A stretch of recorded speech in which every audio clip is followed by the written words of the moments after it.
Gihingusgan ni Kapitan Rakgaray nga walay pagbabag ang tibok konseho sa Barangay Dadyanga South sa pagduso nga itukod sa compound ang gambalay alang sa mga senyor nga gihangyo ni Commissioner Edwin Espijo.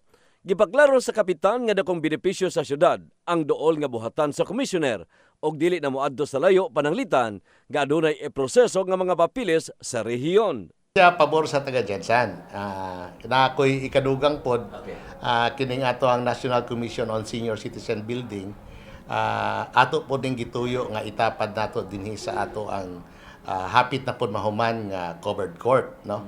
Para in case kung naay mga dagko pod nga mga pagtipon-tipon ang ato mga senior citizen, naapod sila mga katipunan or kamitingan. Tungod sa pagtugot sa barangay, gipamahayag ni Commissioner Espijo nga dakong benepisyo sa mga idaran ang luna nga gigahin ilabi pa nga tibok rehiyon ang maserbisyohan.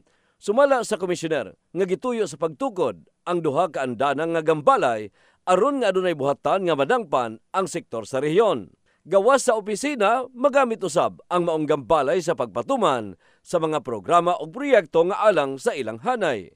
Gusto po nato nga magkaroon ng Senior Citizens Community Care Center sa tanang mga munisipyo sa tibok Pilipinas, siyudad o munisipyo. Di na mahimo na siyang one-stop shop para sa mga senior citizens. Di na po sila magbansay, di na sila magpa-check up. Dugang pa ni Espijo nga pinaagi sa maong gambalay, mahimong diha na manukad ang pagpatuman sa rehiyon sa Expanded Senior Citizens Act nga magahatag og insentibo sa mga mag-edad og 80, 85, 90 o 95 anyos.